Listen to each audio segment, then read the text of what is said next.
Em São Paulo, tem uma particularidade em relação à construção do movimento operário, porque a ascendência na base do proletariado e a participação da migração italiana é bastante significativa. Esse processo de acumulação e, ao mesmo tempo, de formação, né, de uma experiência propriamente urbano-industrial, de uma nova classe operária, né, de um novo proletariado no Brasil, ele começa nas últimas décadas do século XIX, né, mais particularmente a partir dos anos 1880, com a imigração de trabalhadores europeus, né, particularmente, especialmente italianos, mas também espanhóis, né, alemães, franceses, russos, eslavos, enfim, que vêm para os centros urbanos brasileiros. São Paulo, então, o crescimento da cidade de São Paulo se dá muito em função desses fortes contingentes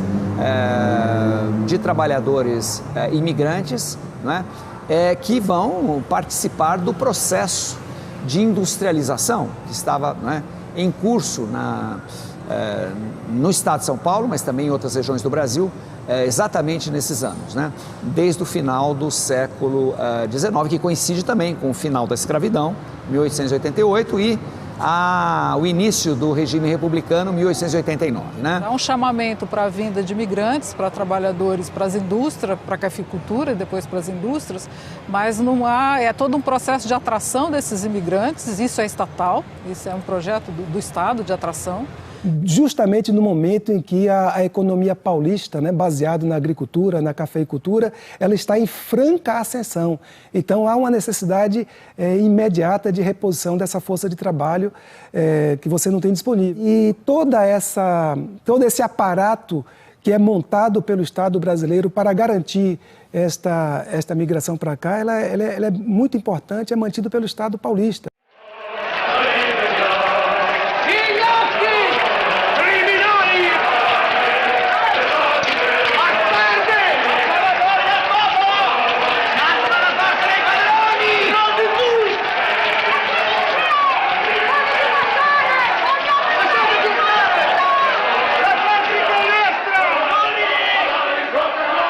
O governo italiano fez uma bobagem, de um certo ponto de vista.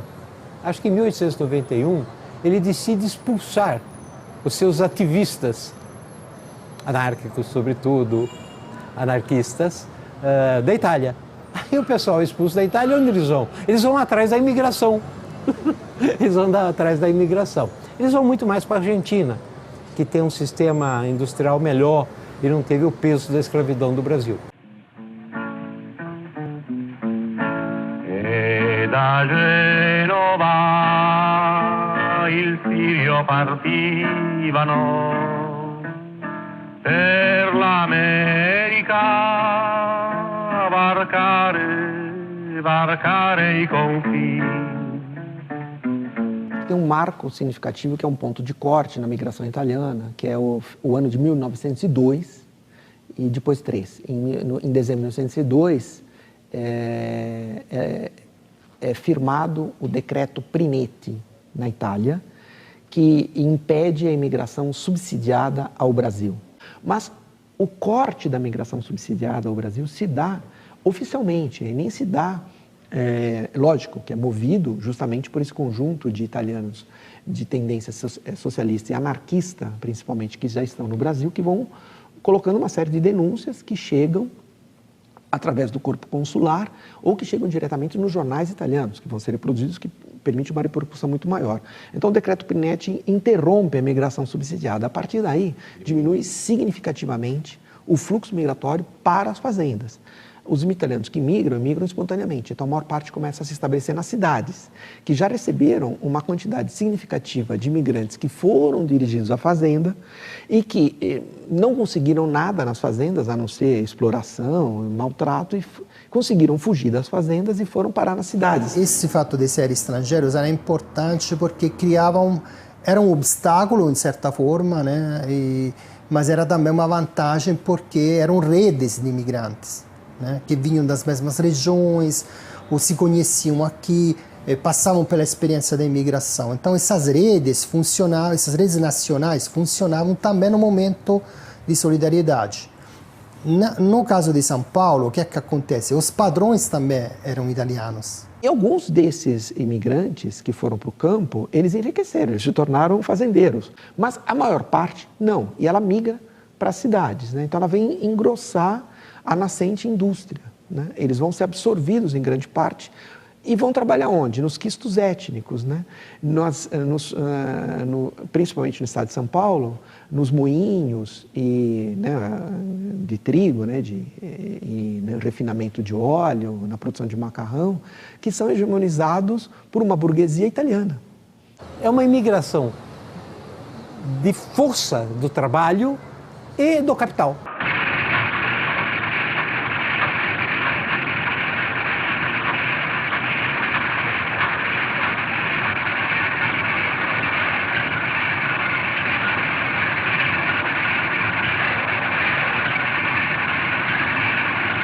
A primeira hospedaria de imigrantes, ela fica na Santa Cecília, a primeira hospedaria. Por quê? Porque também está próximo da ferrovia. O que vai acontecer?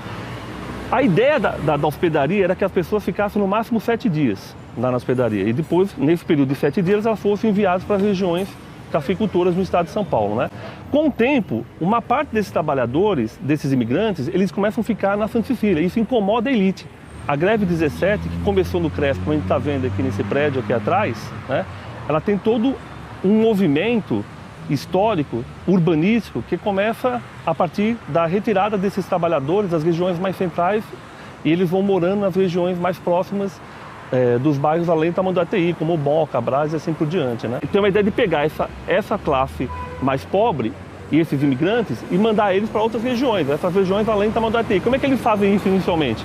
Eles transferem a hospedaria do imigrante da região de Santa Cecília para a região do Brás, que também está próxima à ferrovia. Essa elite, então, aliada às várias companhias, por exemplo, a Companhia City, né, faz com que as regiões centrais, que são mais caras, sejam de privilégio desse pessoal cafeicultor, né, e depois que vai se transformar no industrial. E a classe operária indo para as regiões mais periféricas.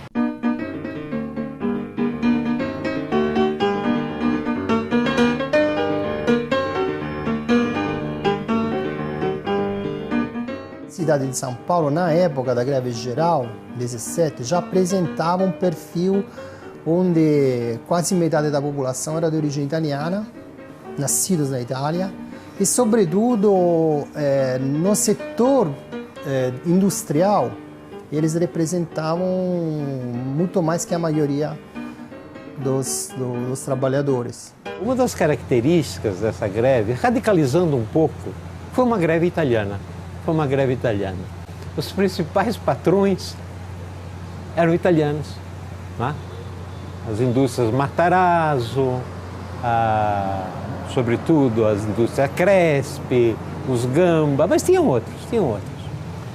E a grande massa de trabalhadores fabris eram italianos.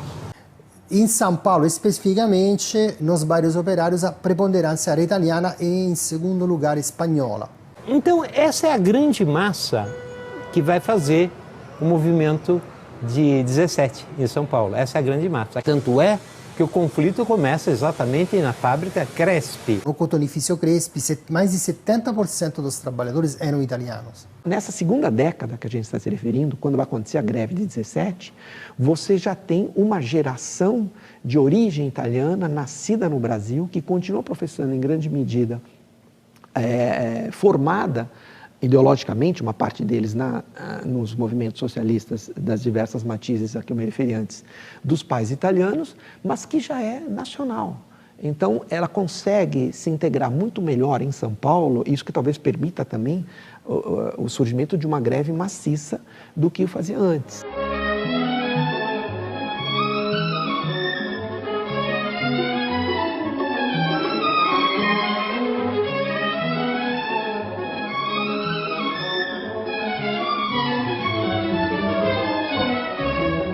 Na verdade, essa greve geral, eu tive uma primeira greve geral, mas a primeira greve geral mesmo em São Paulo foi em 1907, 10 anos antes, uma greve para as 8 horas, em que praticamente todas as oficinas e estabelecimentos fabris da época conseguiram essas 8 horas, que era uma inovação enorme para a época, né?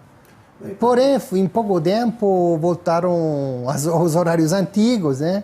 Não conseguiram segurar essa conquista, né? E 17 é o momento em que ela efetivamente eclode pela primeira vez na história nacional, digamos, antes das greves de 1813, 6 greves parciais que aconteceram no Rio de Janeiro, em São Paulo, mas que elas não tinham ainda esse fenômeno de uma massa imaginando e idealizando de alguma forma a possibilidade futura de uma revolução social. Inclusive a de 17 é muito parecida. As pessoas que atuam muito são os mesmos.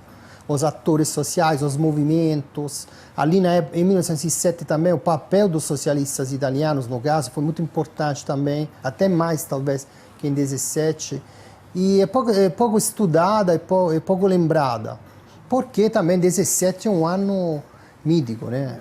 E no caso da de 17, ela se encaixa num contexto geral de motins, né? De greves no mundo inteiro. E é isso que assusta bastante o empresariado e principalmente o Estado.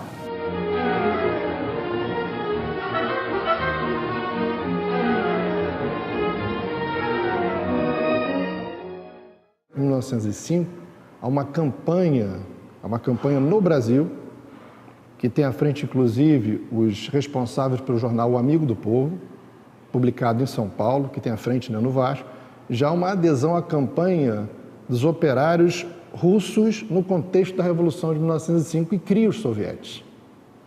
Então, em 1905, já há uma troca de correspondência, inclusive entre Kropotkin, um grande anarquista Kropotkin, russo, e os trabalhadores, os operários brasileiros, via Amigo do Povo.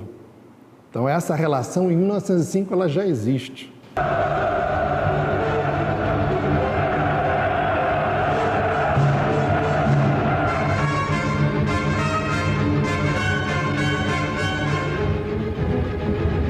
Houve uma revolução em 1917, em fevereiro, na Rússia. Uma revolução que depõe o Tsar. É preciso lembrar, do ponto de vista cronológico, que a primeira revolução, não é, que alguns classificam como uma revolução mais moderada, dentro dos moldes democráticos burgueses, ela acontece em fevereiro na Rússia.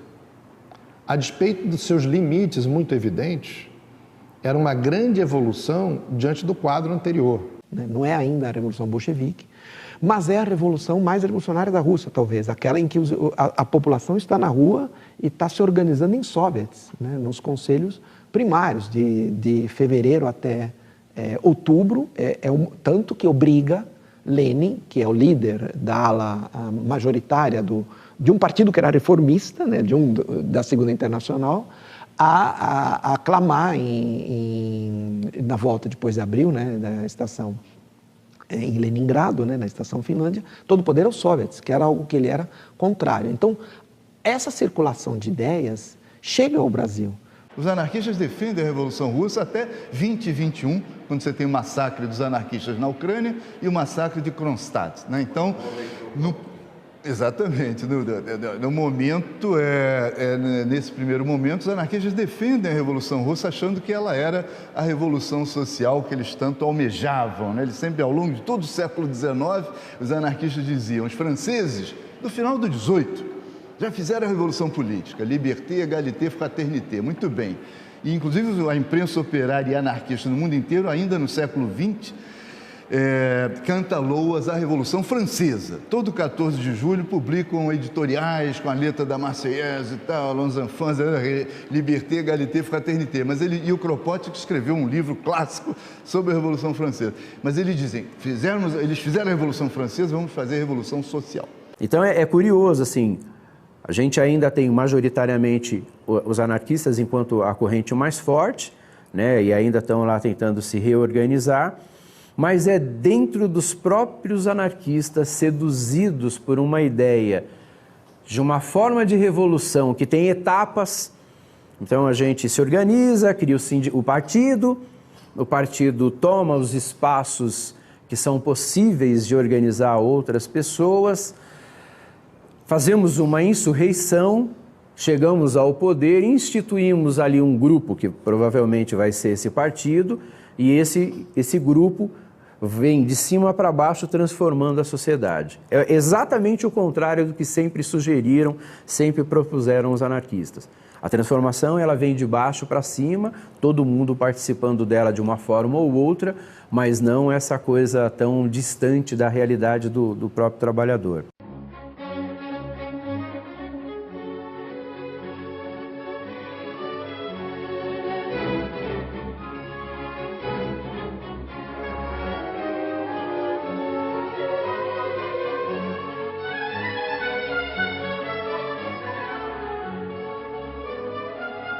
O quanto que a historiografia brasileira, comprometida com seus interesses de classe, ou seus interesses ideológicos, ela foi omissa em relação à história dos anarquistas.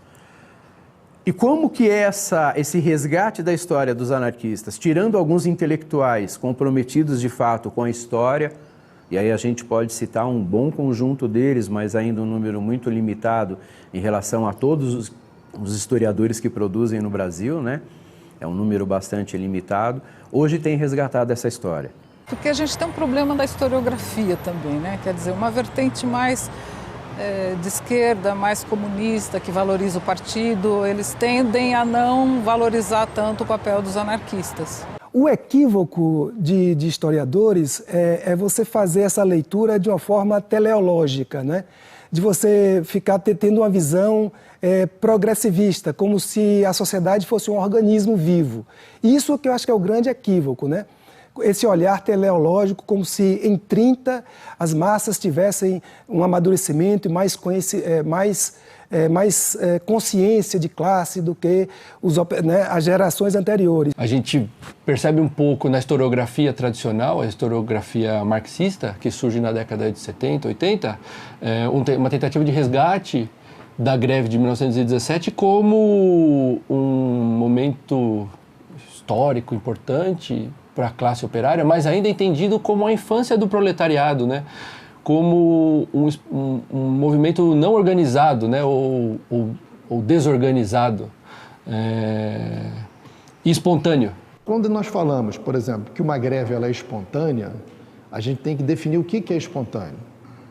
Por exemplo, para o Proudhon, e aí eu estou falando da tradição clássica do anarquismo, ser espontâneo é não estar vinculado ou tutelado por instituição estatal, é não estar vinculado ou tutelado por partido político. Nos meus estudos tendo a criticar ou amenizar a questão da espontaneidade, né? Digo assim, que é uma, de repente, só pelas condições de trabalho péssimas que os trabalhadores se acordam. E que, na verdade, não havia um tecido organizativo que não funcionava tão bem, mas ele existia. E nesses momentos ele vai aparecer. Se o entendimento de ser espontâneo é não organizado, né, obviamente que os anarquistas, nesse momento, eles estão envidando esforços na organização, exatamente. Essa greve, de certa forma, ela já vem sendo anunciada não só pelos trabalhadores, mas pela grande imprensa diante das condições aviltantes que estavam ocorrendo naquele momento de 17. Essa é uma das características que eu demarco no meu trabalho. É uma greve anunciada, não é uma greve espontânea.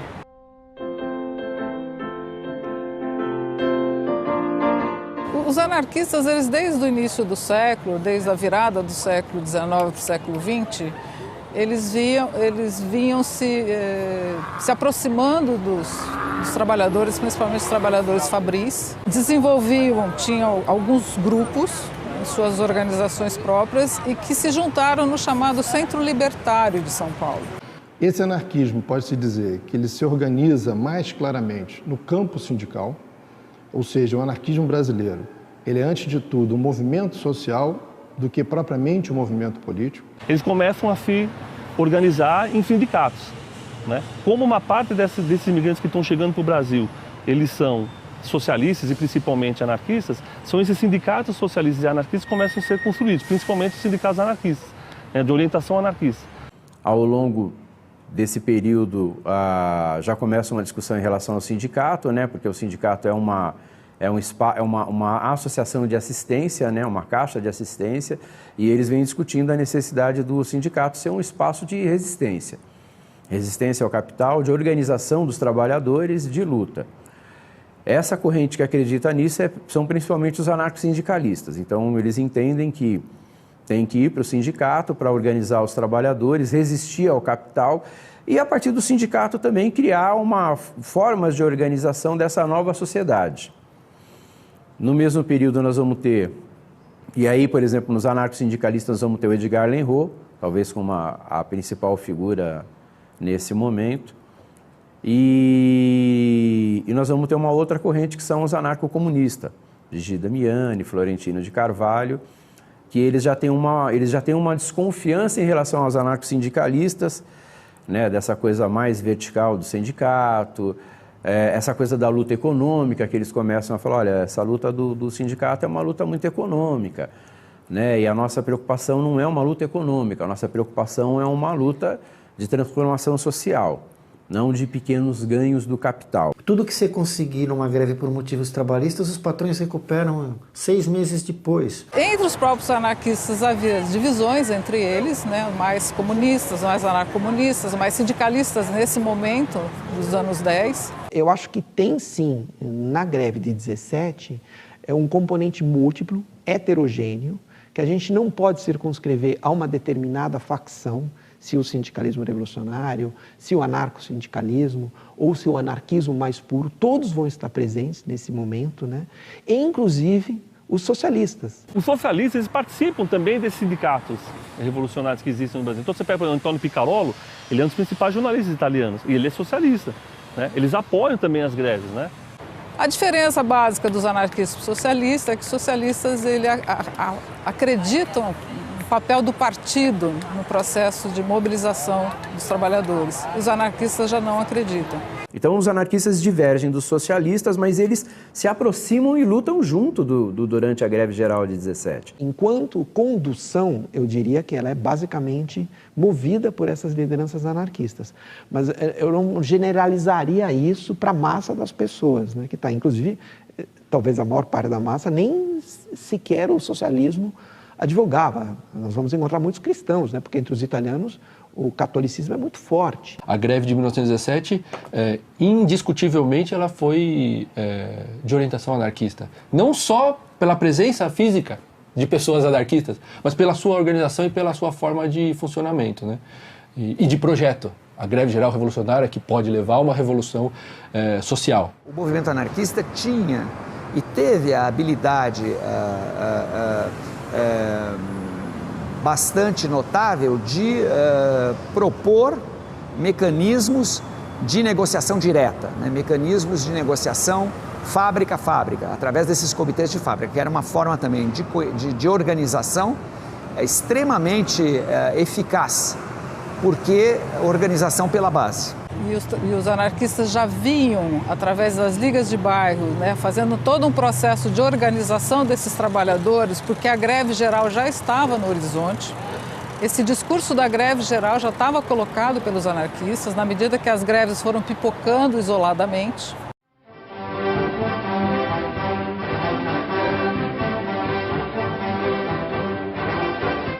A Primeira Guerra Mundial é também um dado fundamental, não é? Inclusive do ponto de vista de consequências não só políticas, mas também econômicas no Brasil, não é? Inclusive todas essas greves da segunda metade dos anos 10 no Brasil, além de questões de ordem política, tem questões de ordem econômica. Todas elas são greves cujo pano de fundo econômico é a questão da carestia. Estava tendo uma grande dificuldade real de alimento, né? Porque os alimentos estavam muito valorizados com a guerra. Preferia se exportar alimento caro, então tirou-se alimento do mercado brasileiro. Havia uma situação de penúria clara, né? Por causa da guerra, não chegam os maquinários e também não chegam os tecidos importados, tem toda uma reestruturação do mercado, uma reconfiguração. E as indústrias paulistas começam a trabalhar, a substituir o que antes era importado. E, sobretudo, não podiam mais usar maquinários novos, porque isso também, essa importação também era dificultada. Então, o aparato que eles tinham de máquinas e de trabalhadores é explorado ao máximo.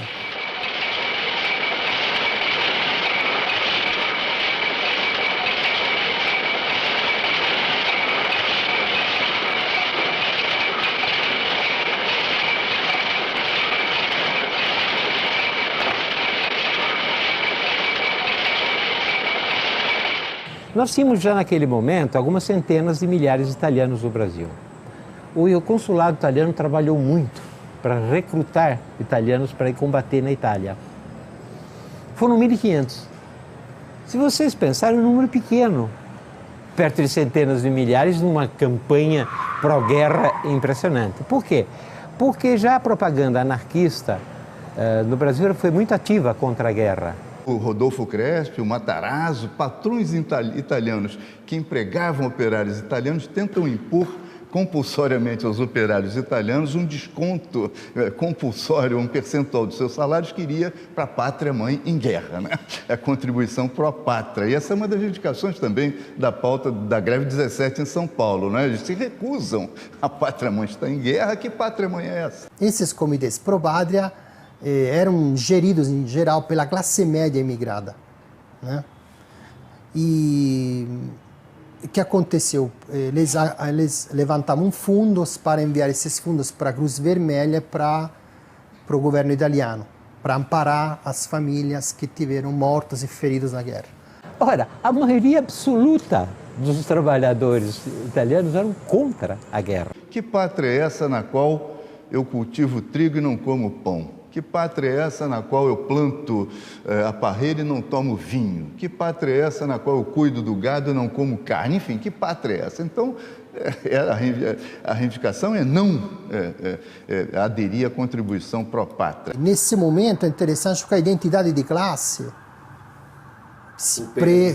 prevalece sobre a identidade étnica, sobre a identidade nacional. É um dos momentos de transição na formação da classe operária brasileira de direção a uma classe trabalhadora do país, né? Pelo menos de São Paulo.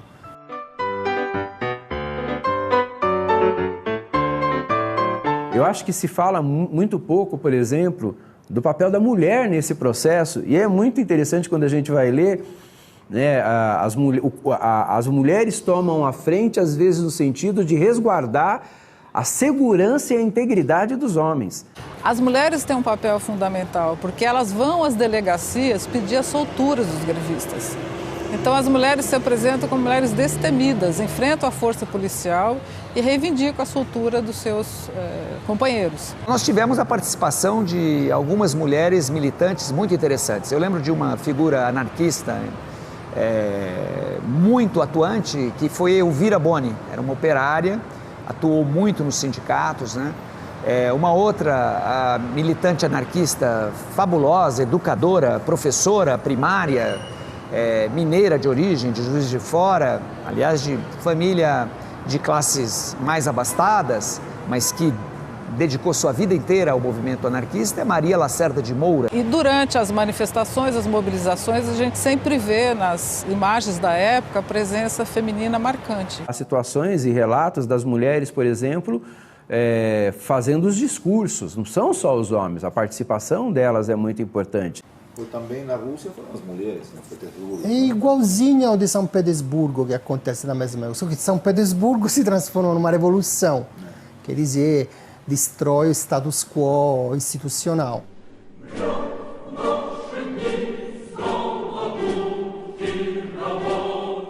Os trabalhadores estão reivindicando melhores condições de trabalho e a fábrica não atende. E diante desse não atendimento das reivindicações, eles resolveram cruzar os braços. E é curioso que a greve começa na seção feminina do Cotonifício Crespi, eram 400 mulheres operárias que dão início à greve. Pede a redução da jornada de trabalho e o aumento salarial. Depois ela toma a fábrica toda e a própria postura extremamente radical e intransigente do patrão, né, que fecha a fábrica e não atende a nenhuma demanda operária, leva que a greve vá para as ruas. A gente imaginar, a gente tem comício com 5 mil pessoas.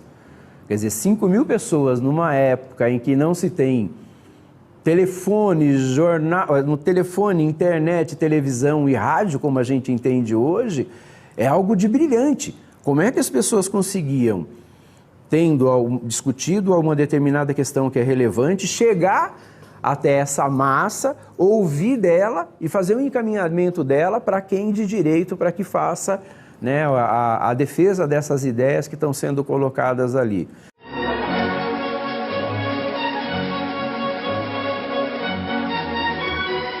É importante lembrar que, na verdade, na organização da greve, houve a participação importante de ligas operárias de bairros. Além de sindicatos, ligas operárias de bairros, os bairros operários de São Paulo. Isso foi importante, que foi uma forma de associação bastante original, porque a ideia era organizar os trabalhadores no bairro onde eles viviam, em especial eles viviam mais ao redor das fábricas que se situavam nos bairros operários. A Liga ela não reúne os trabalhadores no sentido particular do pedreiro, do sapateiro, do gráfico, do metalúrgico, do tecelão. A Liga reúne os moradores daquela localidade. Naquela época, por mais que você tivesse várias categorias, porque isso é próprio do sistema capitalista, né, de ter várias categorias de trabalho, eles se entendiam enquanto uma classe social. E eu acho que isso que é o diferencial, né? Então esse legado deles mostra o quê? De que quando as pessoas se entendem enquanto uma classe, ela consegue ter uma força tão grande de romper com uma estrutura que até então a sociedade burguesa, né, a elite achava que era impossível de você romper. Pensando na estrutura, a organização da greve de 17, a gente pode fazer um paralelo com outros momentos históricos em que os anarquistas estiveram à frente. A própria Revolução Espanhola de 1936, que a sua organização não década de 30, ou mesmo 1936, ela não foi espontânea. Ela foi um processo construído desde 1880 com a chegada e a organização dos primeiros internacionalistas lá na Espanha. Fundação da escola moderna no começo do século XX, a difusão do racionalismo pedagógico na perspectiva educativa, a difusão dos jornais sindicalistas revolucionários, a constituição da CNT em 1914, na década de 10. E isso vai ganhando fôlego, ganhando força durante 10, 20, 30 anos, até ter a possibilidade de, num momento histórico específico, tomar a frente e fazer uma revolução, como foi feita em 36. A greve de 17 tem as mesmas características. Então isso, ela vem num crescente com a chegada dos imigrantes, a organização dos primeiros sindicatos, das primeiras tentativas de greve no começo do século XX, a fundação da escola moderna, a fundação de jornais. Ela é um movimento que vem crescendo por diferentes frentes, até no momento específico em que há uma possibilidade de ruptura, há uma greve geral revolucionária, e isso os anarquistas têm organização prévia e têm potência para dar uma resposta imediata para questões prementes, econômicas, sociais da época, né? E está à frente de um movimento político-social revolucionário desse tamanho. Nesses anos, né, pré a greve de 1917, nós temos uma grande atividade das escolas. Né? Então, eu entendo que essa atividade e também as atividades que aconteciam dentro dos espaços operários, né? Que eram, como eu falei, um calendário, existia um calendário operário. Né?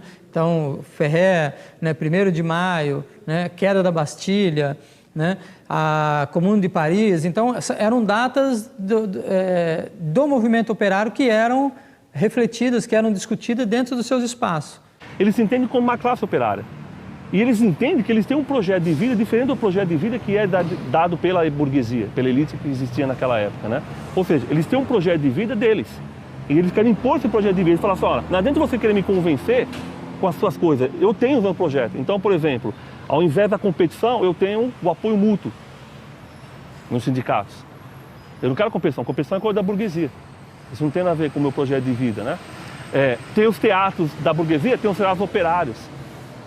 Tem os piqueniques da burguesia, tem os piqueniques dos operários. Ou seja, os operários têm um estilo de vida completamente diferente do que tem o estilo de vida da burguesia. E isso é um problema para a burguesia, porque até então ela não entendia que esses operários pudessem ter uma forma de entender o mundo completamente diferente da deles. O movimento anarquista, ao negar a representação política pela via institucional, pela via do partido político, pela via das eleições, não é? Pela via das instituições do Estado, ele valorizava extremamente a cultura, ele valorizava a educação, ele valorizava a escola livre.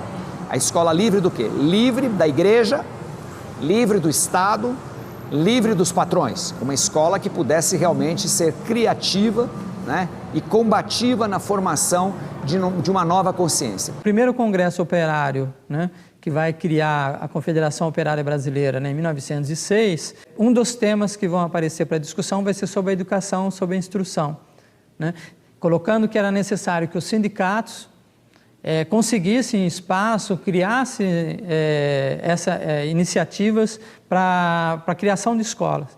Ninguém queria ser o presidente do sindicato, ninguém queria ser o diretor, ninguém queria nada disso. Os caras queriam fazer trabalho de base, eles queriam estar na base, falando com o trabalhador, incitando, chamando, fazendo as reuniões, fazendo os cursos de formação, fazendo formação mesmo, porque a gente vive numa sociedade de analfabetos, e essas pessoas têm também o sindicato enquanto um espaço pedagógico, né, material mesmo, né, usa-se o jornal como forma de educação do trabalhador. Todo esse processo, né, que eu chamo um grande processo educacional, ele vai vai continuar após a 17, mas com uma repressão muito grande, né, mas ele vai estar produzindo uma forma de resistência e de formação dessas pessoas que vai eclodir, vai culminar com a greve de 1917.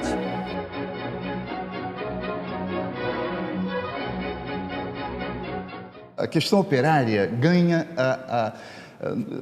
o espaço da grande imprensa, né? E a partir daí, a minha análise que eu comento é que, pela primeira vez na história do Brasil, o movimento operário consegue pressionar setores do Estado e setores do patronato no sentido de que as suas reivindicações são legítimas, né? E aí a grande imprensa vai, e tem um editorial que eu analiso que é muito sintomático em relação a isso, o editorial chama-se O Joio e o Trigo.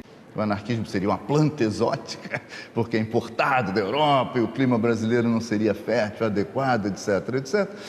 Mas a planta viceja, e depois que ela viceja, ela se transforma em joio, que é a erva daninha, né? Então o anarquismo tem que ser extirpado, algumas reivindicações operárias são legítimas, etc, etc, mas o anarquismo é o joio, a erva daninha que tem que ser extirpada. A colônia Sicília era aqui, quer dizer, a gente estava certamente sob a influência de tanta gente que veio da colônia Sicília do interior do Paraná aqui para Curitiba, tanto que os jornais da época falavam muito sobre esses elementos estrangeiros perturbadores da ordem, né, dessa pacata e ordeira cidade de Curitiba, né, só deixa de ser pacata e ordeira porque tem esses estrangeiros que vêm aqui com essas ideias alienígenas, né? Como havia, inclusive, os mais conservadores diziam, não há questão social nenhuma no Brasil, e os imigrantes são os ingratos, porque são acolhidos aqui de uma maneira tão hospitaleira e fazem greves, então que voltem.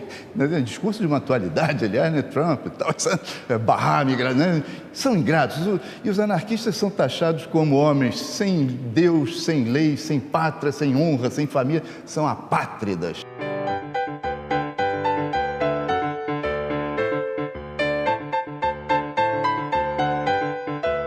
Então, o anarquismo, é claro que ele não nasceu no Brasil, não é? Mas ele é tão exótico quanto qualquer das ideologias que a burguesia professava na época, né? O liberalismo, o positivismo, não é? Todas elas vêm de fora. Então, há autores que dizem isso. A burguesia pode importar ideias, o proletariado não pode. Essa greve tem uma característica que, na pauta de reivindicações, ela vai além das condições de trabalho. Quando a gente vai para a pauta de reivindicação, acho que é o 7º ou 8º item, é que entra o aumento, a porcentagem do aumento do salário. Quer dizer, todos os itens anteriores dizem respeito à libertação dos presos, que sempre é um dos principais, né? O cara está preso, vamos libertar ele, que esse é um companheiro, não pode ficar lá. A proibição do despejo. Porra, as pessoas estão num momento de crise tremenda, então o despejo é uma coisa muito comum. Então, as pessoas têm que ter moradia. Como é que você vai sair despejando o cara da casa dele? Não. Então, a proibição do despejo, não aumentar o aluguel, não aumentar os gêneros de primeira necessidade, garantir que não sejam falsificados os gêneros de primeira necessidade, que é uma das coisas que vai levar à explosão do movimento também. Então, há toda uma reivindicação que, se a gente olhar para o momento posterior, deixa claro o quanto que as ligas foram influentes nessa situação. Porque não é só uma questão de porcentagem de aumento salarial, de ganho, de garantias de planos de carreira, ou as reivindicações que a gente tem hoje, né?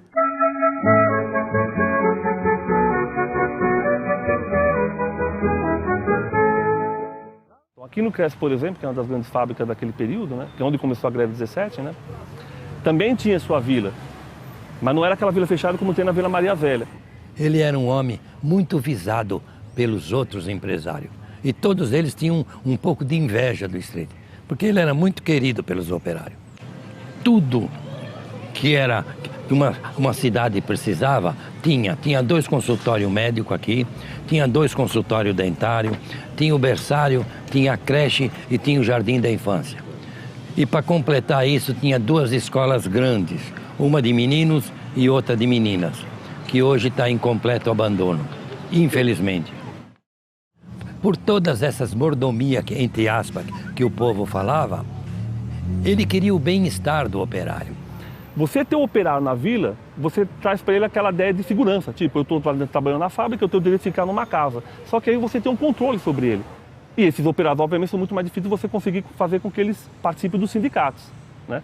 Então eu acho que a Vila Operária é essa coisa de controlar esses trabalhadores. Meu avô nunca fez greve em tempo algum. Nem quando foi a greve do Braço Cruzado, meu avô não participou. Porque meu avô achava que o operário tinha que trabalhar para pagar seus compromissos no fim do mês. Sim, e ele falava que esse negócio de greve nunca dá em nada. Nunca o operário, o chefe, o patrão vai abrir as pernas. Ele falava assim mesmo, não vai abrir as pernas para o operário. Eles são tinhosos. Ele sabe que o operário precisa do patrão, senão ele vai trabalhar. Esse desemprego que está agora, muita gente que também andou fazendo greve. Aí o patrão, para eles nunca fica difícil. Meu avô falava isso, para o patrão a vida nunca fica difícil. Porque eles sempre têm a quantia deles, o quinhão deles guardado para essas emergências. É que nem esses políticos de hoje. Todos eles têm dinheiro lá fora, nesses bancos da Suíça. Todo patrão tem a sua reserva. Tem outros que já reserva para o neto, para o bisneto, para o tataraneto e tudo. E o operário? O operário que se lasque.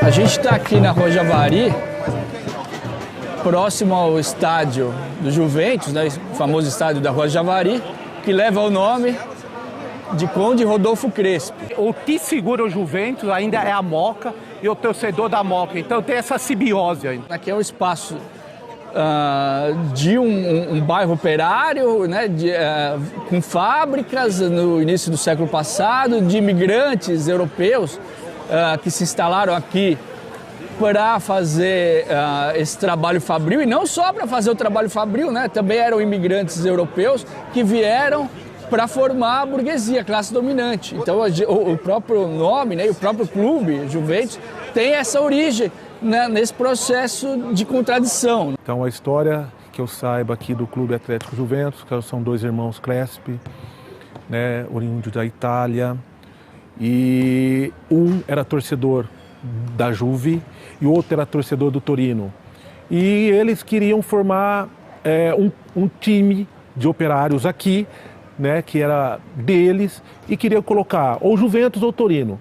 Só que eles entraram, né, num acordo. O nome ia chamar Juventus e a cor do Torino. Então, por isso que é Juventus e a cor é Grená, que é a cor do Torino. A torcida do Juventus reivindica a greve de 17, reivindica a classe trabalhadora e não reivindica o Crespi, né, o dono. Ele reivindica aqueles operários, aquelas operárias que fizeram a greve, né?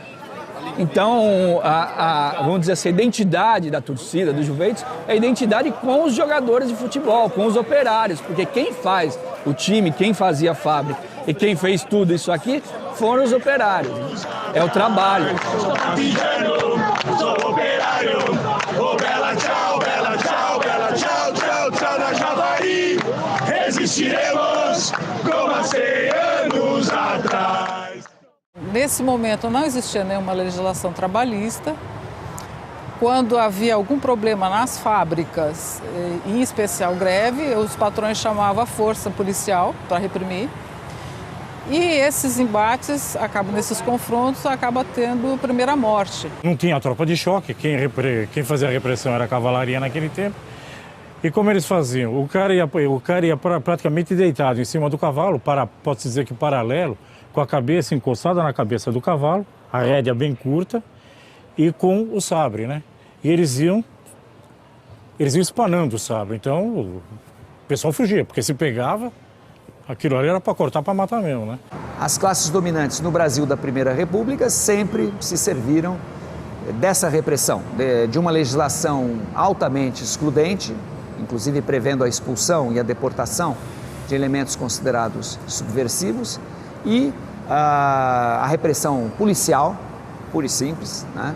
Repressão policial pura e simples, e, portanto, não havia sequer nenhum mecanismo, não é, previsto de reconhecimento de direitos. O assassinato pela polícia do Martins, que acaba levando a greve a se tornar uma greve geral envolvendo dezenas de milhares de trabalhadores em São Paulo.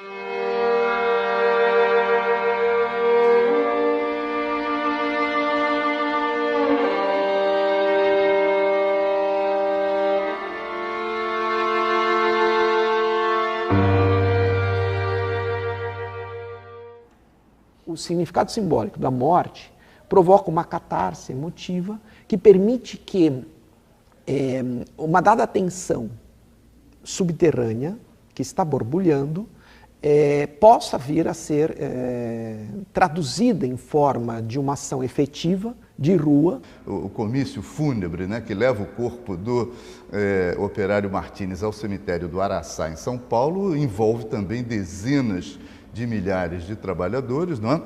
O próprio Edgar Lohenroth se refere a isso, e Edgar Rodrigues, que é o mais importante memorialista do anarquismo no Brasil, fala, não é, citando Lohenroth, que o féretro envolveu um mar de gente. Esse mapa aqui ele mostra o enterro do operário José Martinez, né, que foi um momento importante também de ocupação da cidade pelos operários.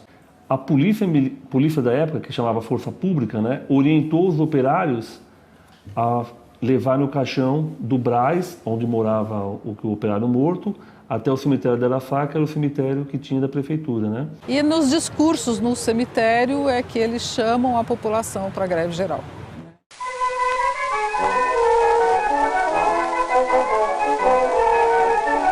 A cidade de São Paulo, né? Final de junho e durante o mês de julho, ela esteve praticamente tomada, né?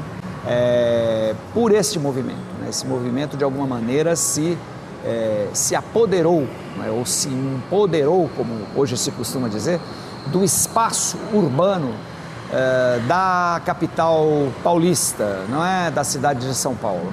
A cidade esteve, pelo menos os bairros operários estiveram ocupados. Eu acho que foi a primeira vez na vida que alguém ocupou São Paulo.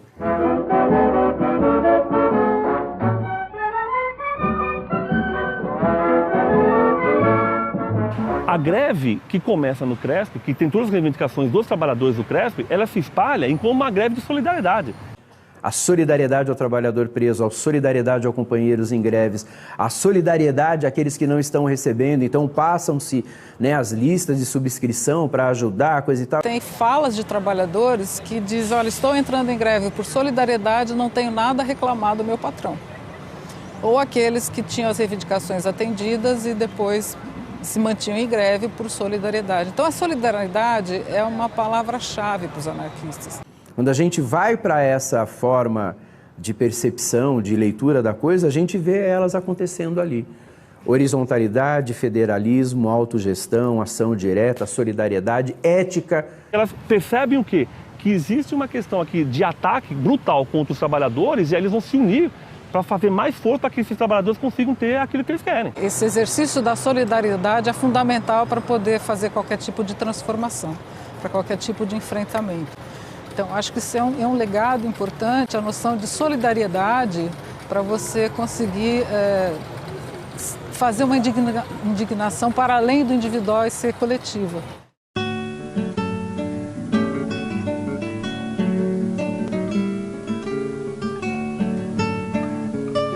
E esse movimento extravasou as fronteiras, quer dizer, ele foi para várias cidades do interior paulista, não é?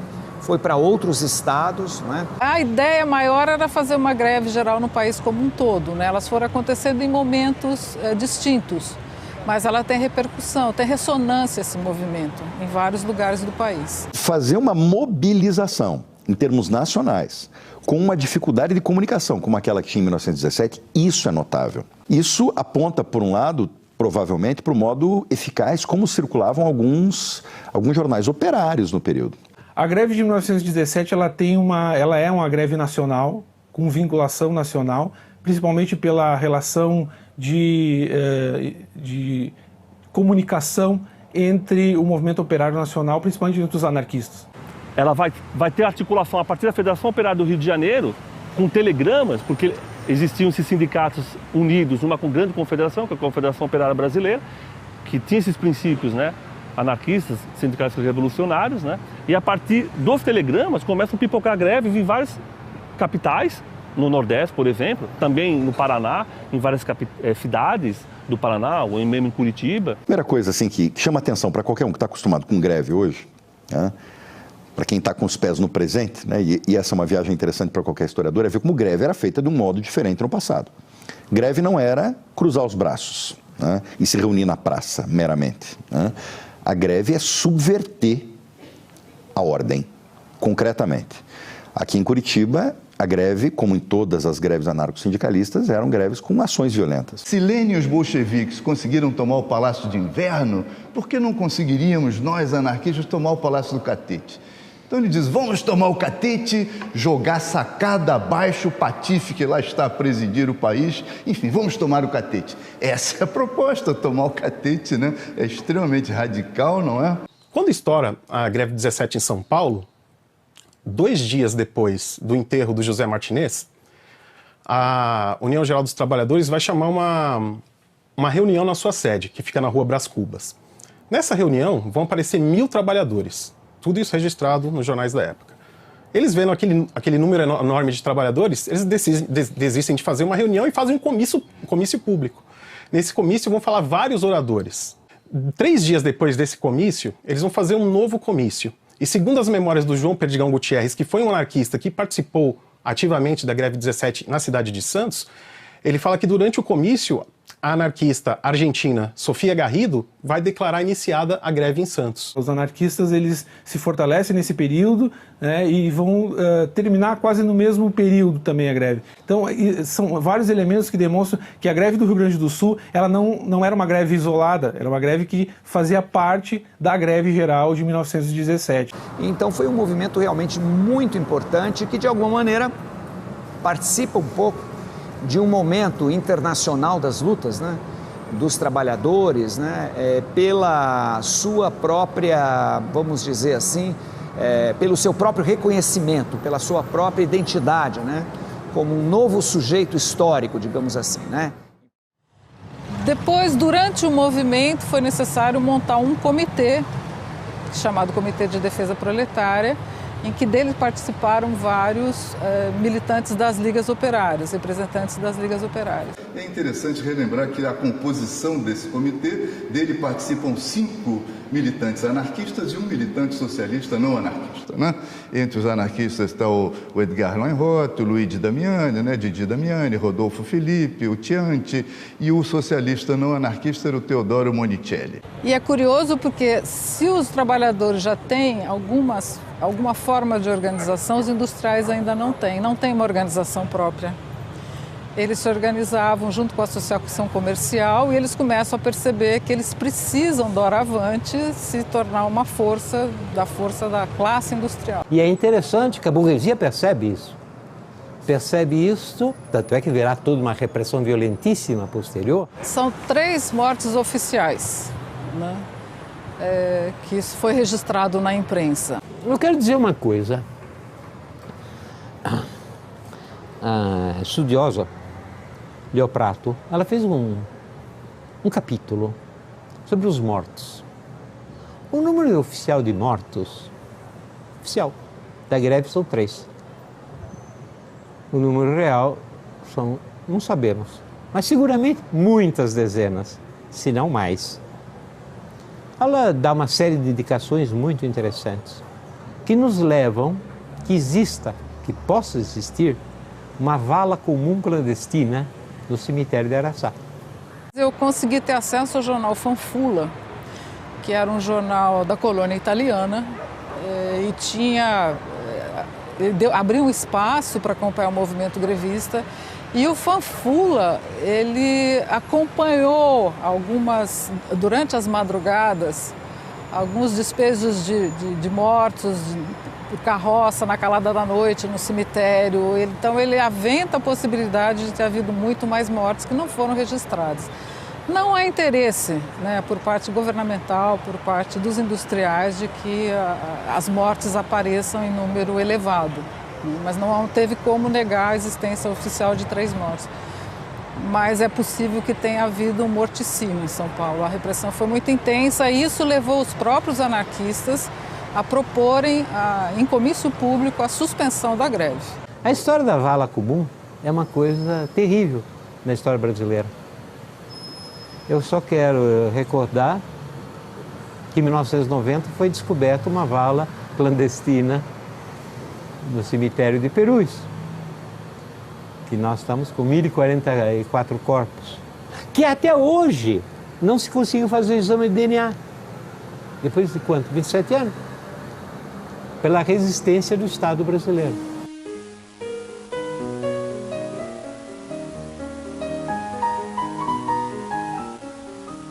A gente sabe que muitas das reivindicações que verbalmente também por acordo, foram firmadas, elas não foram cumpridas. É curioso que os anarquistas, mesmo quando terminam a greve, eles escrevem o seguinte, eles falam, olha, terminou, mas temos que nos manter alerta porque nós não acreditamos que eles vão cumprir. E não cumpriram. Além de não cumprir, cuidado, porque com certeza nós seremos presos. E aconteceu. E aconteceu. Não só presos, né? Eles vão resgatar a lei Antônio Gordo lá atrás, com a ideia de expulsão de alguns trabalhadores que participaram da greve. Há uma caça aos anarquistas, de uma forma extremamente arbitrária, isso é feito na calada da noite, na identificação das cabeças do movimento. Eles prendem essa militância e enfiam no navio, deportam os imigrantes. Brasileiros eram deportados para Clevelândia e europeus eram deportados para seus países de origem. Muitos foram deportados para a Espanha.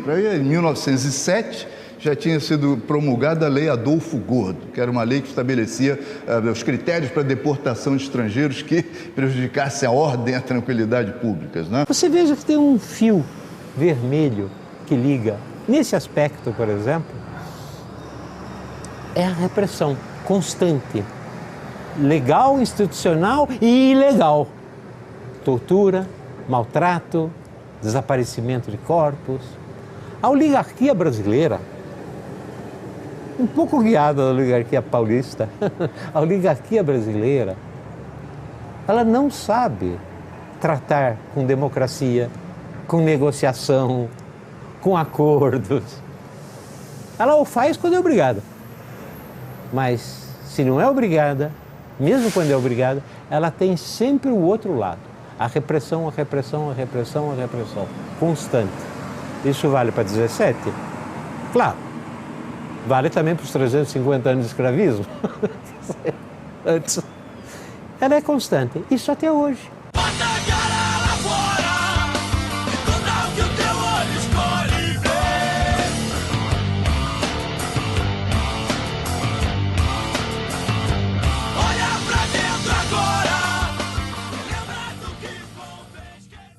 A greve 17, ela representa o apogeu. Eu não conheço no mundo um apogeu tão alto do sindicalismo revolucionário.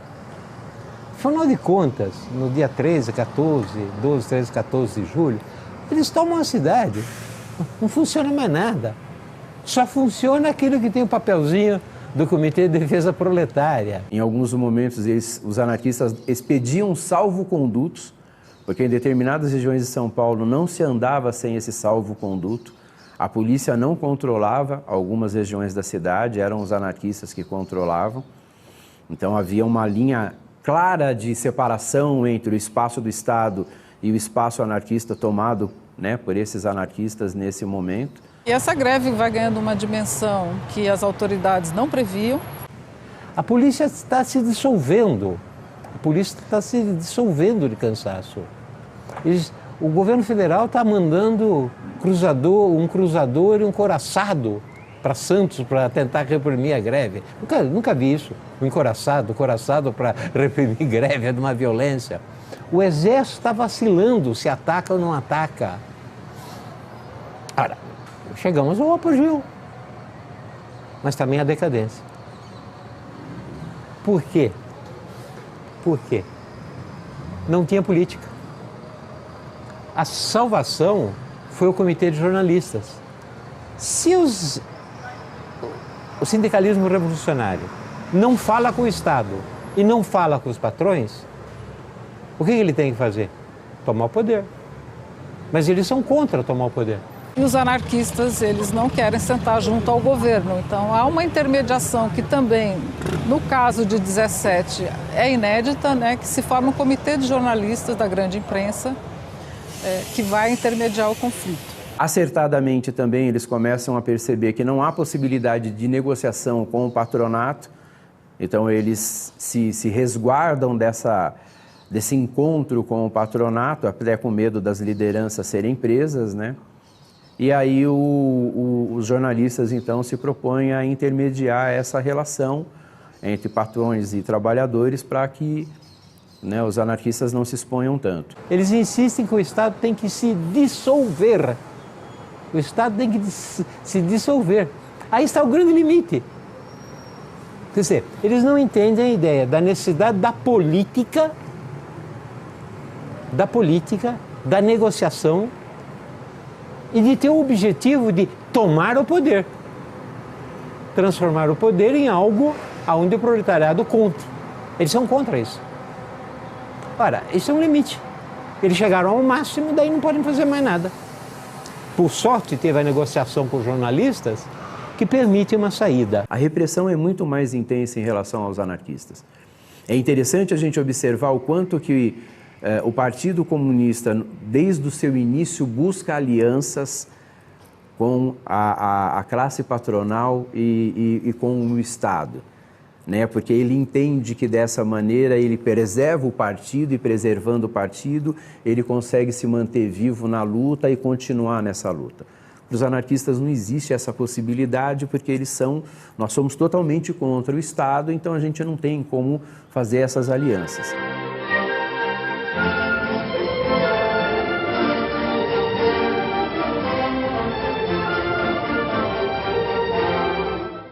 Talvez a principal conquista desse movimento foi obrigar o Estado a reconhecer que precisavam, e os empresários a reconhecer que eles tinham que fazer uma negociação coletiva, que entrar numa negociação sobre direitos e sobre condições de vida e de trabalho com os trabalhadores, o que na época, até aquele momento no Brasil, era completamente desconhecido. Que o proletariado brasileiro, paulista, ainda não existia. Era uma greve que eram células diferentes, que não se conheciam, às vezes antagônicas. Em 2 meses surge um organismo único. Nasceu a classe operária brasileira. Aí, nessa greve. Porque é quando o operariado passa a ser reconhecido como classe operária. Até então ele não era tratado como uma questão social. A questão social, como eles chamavam, ou seja, a questão do proletariado, a partir dessa greve de São Paulo, passa a ser uma questão nacional e política. Tem que se discutir nos jornais, tem que se discutir no parlamento, tem que se discutir pelos partidos políticos, mesmo que seja para falar mal, mas eles têm que falar. Não é mais aquela questão que eles diziam antes, mais ou menos, você dizia, é só uma questão de polícia, deixa eu falar. Não. Então essa greve tem essa dimensão histórica importante do que a gente chama do fazer-se operário.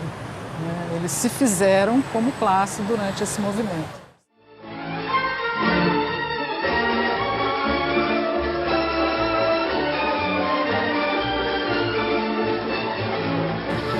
A partir de 17, essa elite começa a atacar sistematicamente os sindicatos anarquistas, então muitos brasileiros são mandados para um gulag, né, lá em Clevelândia, na região do Oiapoque, né, muitos vão morrer de malária, sem nenhuma assistência, aqueles que são estrangeiros vão ser expulsos, então começa um processo de desarticulação muito grande. Com a chegada dos comunistas, eles atacam os sindicatos revolucionários, eles querem tomar esses sindicatos. Eles pensam uma política global, né, os marxistas, de excluir todas as outras correntes, de exterminar, porque eles não querem essas oposições. O curioso, o paradoxal, é que no Brasil o Partido Comunista surge a partir de lideranças anarquistas e anarcossindicalistas, né? O Partido Comunista é fruto direto dessa experiência. Se não tivesse a greve de 17, dificilmente teria condições de fazer um Partido Comunista em 22. A partir da chegada de um enviado que veio de Moscou via Argentina, ele vai tentar conversar com o Edgar Lenroy para a formação do Partido Comunista no Brasil, já que existia um Partido Comunista na Argentina, né? Ele vai se negar e ele vai indicar o Açudilio Pereira como esse cara que pudesse ser o formador do Partido Comunista. Tanto que o Partido Comunista no Brasil, né, ao contrário do que acontece em várias partes do mundo, né, que saem de alas da social-democracia, ele é basicamente construído por anarquistas. Né? Por quê? Porque a força do movimento operário, a força do movimento social, eram os anarquistas que estavam organizando. A partir de 22, março de 22, alguns historiadores entendem que há um declínio, começa aí então o declínio do anarquismo. O modelo que vai surgir na posterior União Soviética, vai surgir em 1922, né? Esse modelo centralizado, do sindicato ligado ao partido, né? Onde não existe uma discussão interna, ele seria muito mais adequado do que o que tinha na autogestão, o federalismo próprio dos sindicatos anarquistas, né? Os sindicatos revolucionários.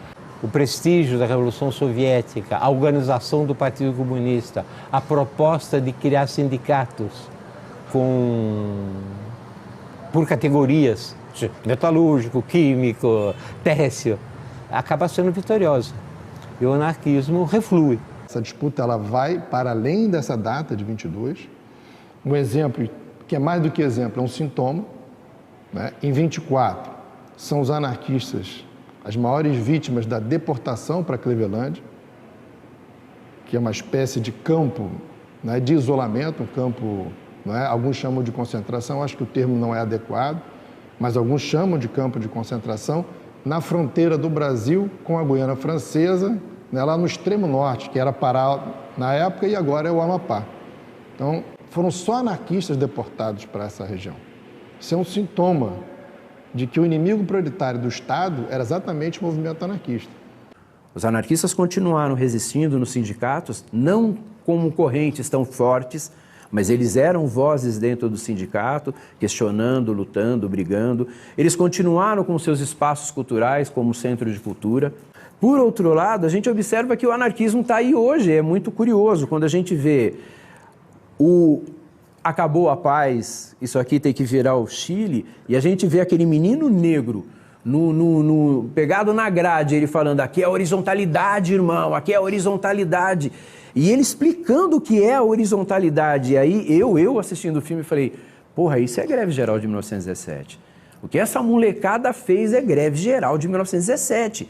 Eles tomaram as escolas, conseguiram criar uma organização que desse o mínimo de lógica. Porque nós estamos falando assim, é uma escola da Zona Norte, uma escola da Zona Sul, uma escola da Zona Leste, gente do ABC, e aí a coisa explode, Espírito Santo, Rio de Janeiro, para um monte de lugar, você fala, porra, são os princípios libertários colocados em prática ali. A revolução é sempre o horizonte, derrubar esse sistema capitalista, o sistema burguês, que é o responsável pela injustiça social, pela exploração do trabalhador. Isso se manteve no horizonte e se manteve no horizonte dos anarquistas até a morte deles. O Lenroth é um velho militante, é um militante, pode-se dizer, de primeira hora do sindicalismo revolucionário. É o editor da Plebe, durante muito tempo, né, ele é editor da Plebe, é o grande responsável, é um gráfico, jornalista e gráfico, não havia separação entre o pensar e o fazer, né, e nesse sentido ele reúne todas as qualidades do operário da Internacional, da Associação Internacional dos Trabalhadores, que a grande defesa da AIT era que não podia separar o pensar do fazer, o trabalho manual do trabalho intelectual, e o Lenroth é um exemplo disso. Edgar Lenroy, ele é sondado, né, para ser candidato, e ele diz que contraria tudo isso, né, a própria defesa dele, né, porque o Edgar Lenroy, ele é preso como mentor intelectual da greve geral de 1917, por conta do saque que tem no Moinho Santista. Então ele é preso, né, materialmente, estão acusando ele disso. Quando ele faz a defesa dele, ele faz questão de deixar claro, eu estou sendo acusado porque eu sou anarquista. Eu não estou sendo acusado porque eu participei de nada, porque eu não estava lá. Eu não estou sendo acusado que eu incitei, porque eu não incitei. Eu incitei sim os trabalhadores a se organizarem, a lutarem de todas as formas para conquistar direitos e garantir direitos. Mas eu não incitei em particular que ninguém saqueasse ou roubasse nada. Mas eu sou sim contra o Estado, eu sou sim pela organização dos trabalhadores. Então é curioso porque talvez as pessoas tenham pensado que depois ele ficou menos anarquista do que ele era quando foram tentar fazer esse tipo de convite a ele, né? E ele manteve-se fiel àquilo que ele acreditava até o final. E eu tenho a impressão, eu tenho a sensação de que você ter um ideal, lutar por um ideal e levar isso até o seu leito de morte, ajuda você a manter uma chama de vida, né? Mesmo durante a velhice. Então a gente percebe, Edgar Lenhort, ele morre se acreditando anarquista com um projeto libertário para o Brasil nos anos 60. Todas essas reivindicações que existem hoje condensadas nessa legislação trabalhista foram conquistadas pela luta dos trabalhadores, em que se afirma que aquilo foi obra da bondade, da generosidade do Getúlio. Toda essa movimentação operária deixou alguma semente, alguma coisa aconteceu. E aconteceu num nível institucional, como a promulgação dessas leis, os debates parlamentares acabaram ecoando. Não é à toa que a partir de 1930, com Getúlio Vargas, a legislação social vai se acumulando ao ponto de chegar em 1943 com a consolidação de toda essa legislação, a nossa ainda vigente, por enquanto, CLT, a consolidação das leis do trabalho.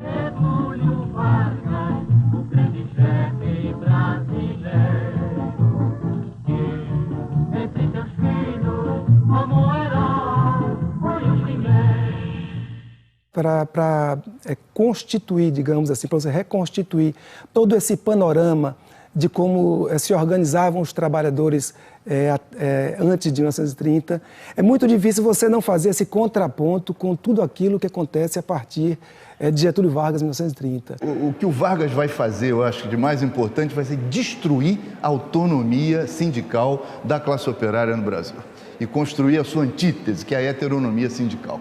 Na Primeira República, os sindicatos operários eram institutos de natureza jurídica privada e, a partir dos anos 30, eles vão sendo lentamente, e não sem resistência, mas vão sendo lentamente transformados em órgãos do Estado, como são ainda hoje. Antes de 30, os sindicatos eram livres, eles para se organizarem, eles bastavam informar, né, nos setores responsáveis, a polícia e tal, o registro. Os anarcossindicalistas nunca entraram nessa espécie de armadilha que foi, essa camisa de força que foi o Sindicato de Estado, criado pelo Vargas depois de 1930, apoiado, como se sabe, na experiência fascista italiana de Benito Mussolini. Vargas é um cara inteligente, ele pega as reivindicações dos trabalhadores e transforma em legislação, porque ele está vendo lá com a Carta del Lavoro do Mussolini na Itália, que foi uma maneira que o Mussolini usou para atrair os trabalhadores.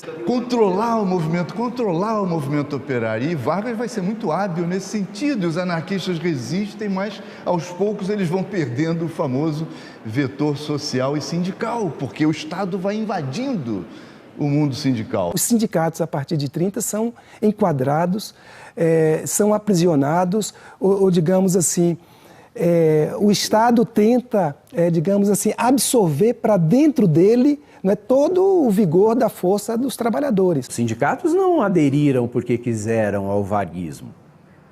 Vargas, quando ele faz essa legislação, ele diz o seguinte: nós vamos garantir direito, mas para garantir direito o sindicato tem que assinar um acordo com a gente, aceitando a nossa legislação.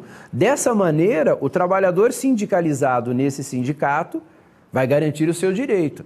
Então, quer dizer, ele muito inteligentemente diz assim: todos aqueles que não quiserem aceitar estão fora. Então, aposentadoria, semana inglesa, seja lá o que for, estão fora. Os anarquistas que, digamos, que viveram esse período anterior, eles, nesse momento de instituição do sindicato de Estado, eles realmente não se dobram, não se subordinam a essa nova lógica, não se enquadram dentro do novo modelo.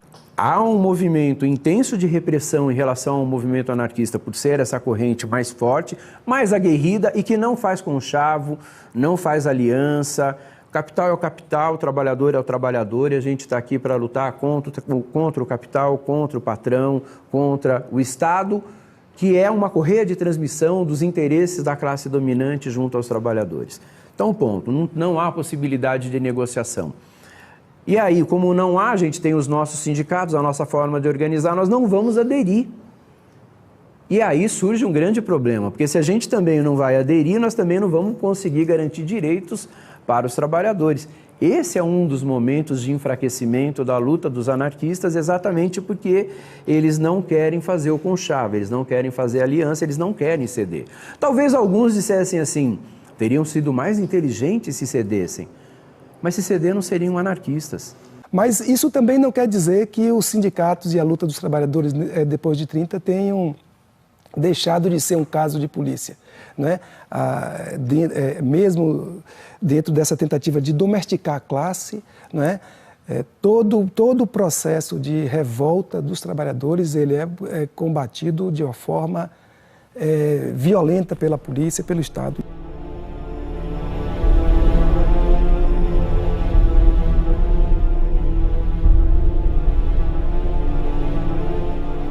Quando a gente pesquisa sobre 1917, os movimentos, né, que geraram a greve em 1917, surge uma primeira constatação.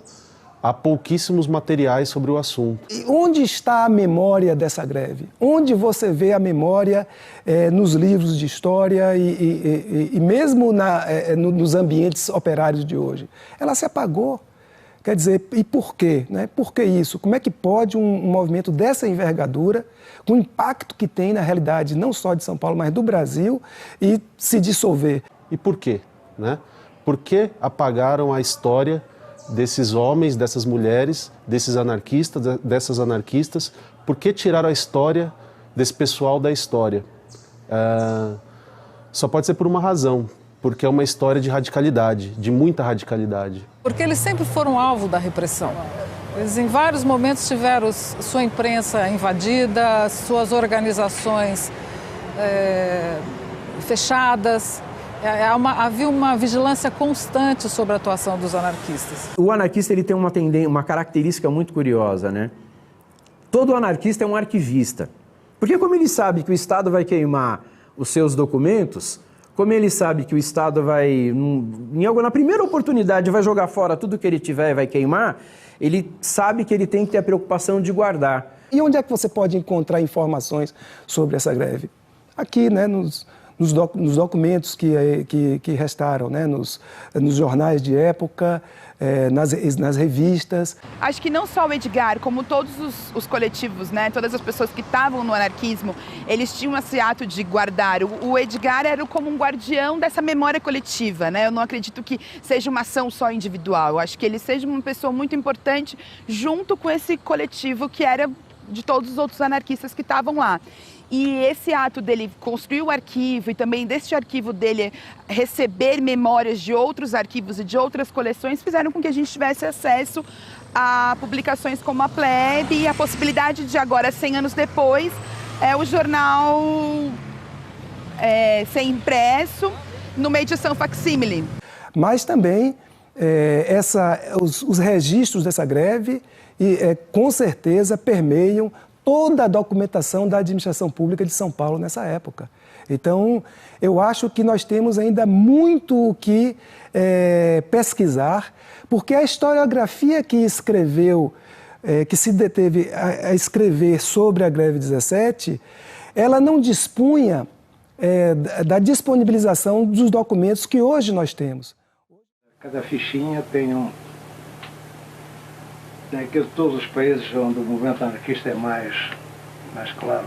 O espectador ficar a saber esta papelada trazendo a naftalina, mas é a única maneira de combater os vermes do papel, já que os vermes do Estado, esses só podem ser combatidos de outra forma.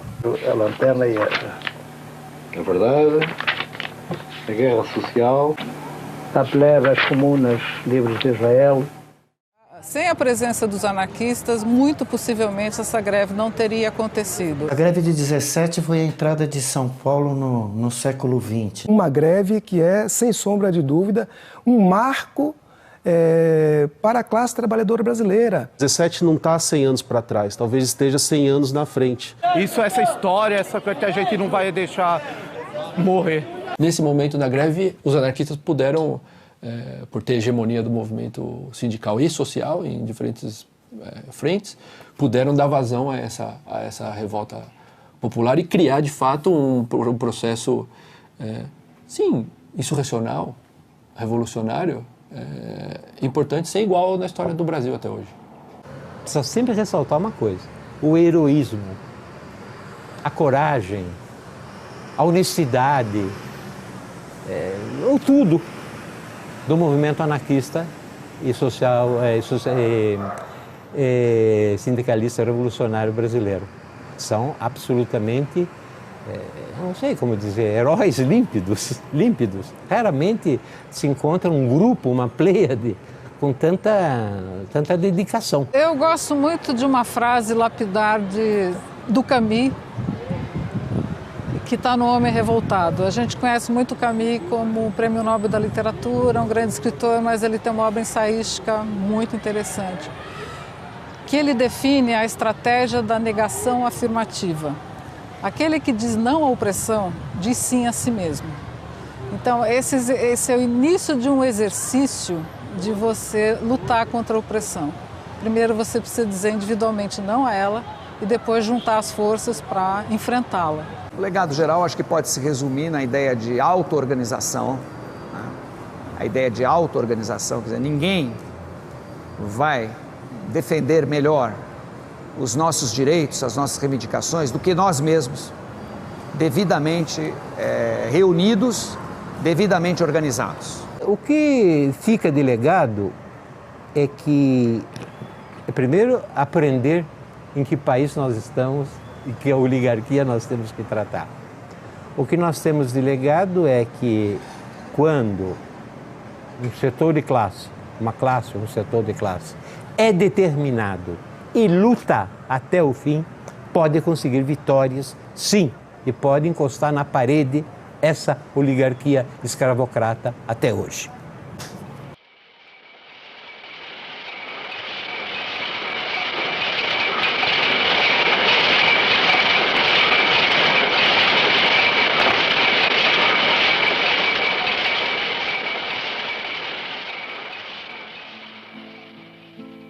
Appena alzata,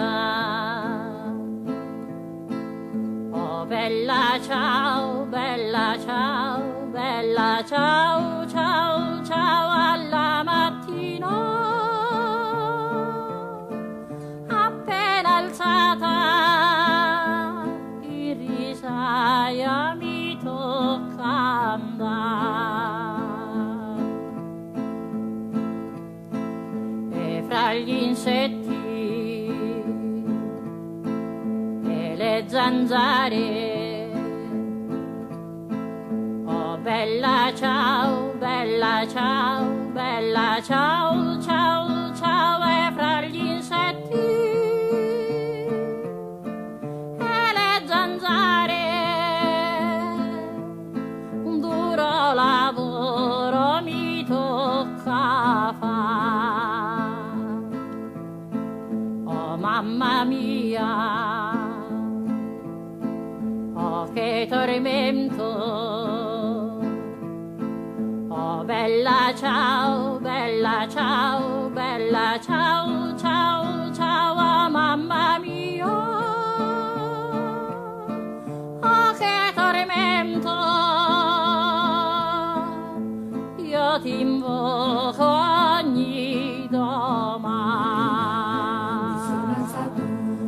io ti invoco ogni domani, mi sono alzato, io ti invoco ogni domani. Partigiano, portami via, oh bella ciao, bella ciao, bella ciao, ciao, ciao. Partigiano, portami via, che mi sento di morire, e se muoio da partigiano, oh bella ciao, bella ciao, bella ciao, ciao, ciao. E se muoio da partigiano, tu mi devi seppellire,